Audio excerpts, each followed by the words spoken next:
Asian regionalism. In this topic, we will talk about the difference between regionalization and globalization, the new phase of regionalism, and the levels of regionness. Part 1. Regionalization and Globalization. What is regionalization? It is defined as an increase in the cross-border flow of capital, goods, and people within a specific geographical area.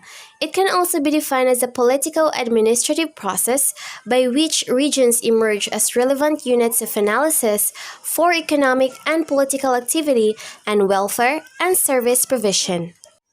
What is globalization? It is the word used to describe the growing interdependence of the world's economies, cultures, and populations brought about by cross-border trade in goods and services, technology, flows of investment, people, and information. Globalism versus regionalism. Globalism can be defined as programmatic globalization, the vision of a borderless world. Globalism thus implies the growth of a world market, increasingly penetrating and dominating the national economies, which in the process are bound to lose some of their nationness. The dominance of a world market over structures of local production, as well as the increasing prevalence of Western-type consumerism. From this, there may emerge a political will to halt or to reverse the process of globalization. One way to achieve such a change could be through regionalism, or they call it new regionalism. What is regionalism? Regionalism is defined as a political ideology that favors a specific region over a greater area. It usually results due to political separations, religious geography, cultural boundaries, linguistic regions, and managerial divisions. Regionalism emphasizes on developing the administrative power and swaying the available or some inhabitants of a region. Part 2. The new phase of regionalism. Whereas the old regionalism was formed in a bipolar Cold War context, the new is taking shape in a multipolar world order. The new regionalism and multipolarity are in fact two sides of the same coin. Whereas the old regionalism was created from above, often through superpower intervention, the new is a more spontaneous process from within the regions, where the constituent states now experience the need for cooperation in order to tackle new global challenges. Whereas the old regionalism was inward-oriented and protectionist in economic terms, the new is often described as open and thus compatible with an interdependent world economy. Whereas the old regionalism was specific with regard to its objectives, some organizations being security-oriented, others economically oriented, the new is a more comprehensive, multidimensional process. Whereas the old regionalism was concerned only with relations between nation-states, the new forms part of a global structural transformation in which non-state actors, many different types of institutions, organizations, and movements, are also active and operating at several levels of the global system. In sum, the new regionalism include economic, political, social, and cultural aspects. The new regionalism is linked to globalization and can therefore not be understood merely from the point of view of a single region. Rather, it should be defined as a world order concept, since any particular process of regionalization in any part of the world has systemic repercussions in other regions, thus shaping the way in which the new world order is being organized. Core and periphery.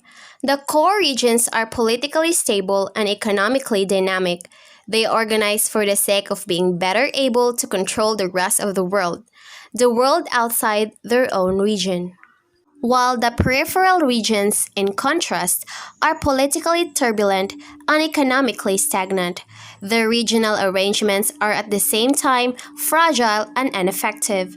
They are necessarily more introverted. Now we are at the last part of our topic, the level of regionness. Thus, the peripheral regions are peripheral because they are stagnant, turbulent, and war-prone. The only way for these regions to become less peripheral is to become more regionalized, to increase their levels of regionness. Otherwise, their only power resources would rest in their capacity to create problems for the core regions. We call it the chaos power, and thereby inviting some sort of external engagement. What shall we then understand by regionness? It means that a region can be more or less. There are 5 degrees of regionness. The first part is region as a geographical unit, delimited by more or less natural physical barriers and marked by ecological characteristics. This first level can be referred to as proto-region or a pre-regional zone, since there is no organized society. In order to further regionalize, this particular territory must necessarily be inhabited by human beings maintaining some kind of relationship. This brings us to the social dimension. Number 2, region as social system implies translocal relations between human groups. These relations constitute a security complex in which the constituent units, as far as their own security is concerned, are dependent on each other, as well as the overall stability of the regional system. Thus, the social relations may very well be hostile. The region, just like the international system of which it forms a part, can therefore be described as anarchic. This is a rather primitive security mechanism. We could, therefore, talk of a primitive region. Number 3. Region is organized cooperation in any of the cultural, economic, political, or military fields. In this case, region is defined by the list of countries which are the formal members of a regional organization in question. In the absence of some kind of organized cooperation, the concept of regionalism does not make much sense. This more organized region could be called the formal region. It should be possible to relate the formal region to the real region in order to assess the relevance and future potential of a particular regional organization. Number 4. Region as civil society takes shapes when the organizational framework facilitates and promotes social communication and convergence of values throughout the region. Of course, the pre-existence of a shared cultural tradition in a particular region is of crucial importance here. But culture is not only a given but continuously created and recreated.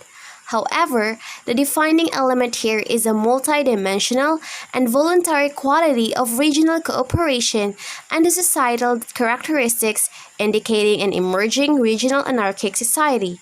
That is something more than anarchy but less than society. Number 5. Region as acting subject with a distinct identity, actor capability, legitimacy, and structure of decision making.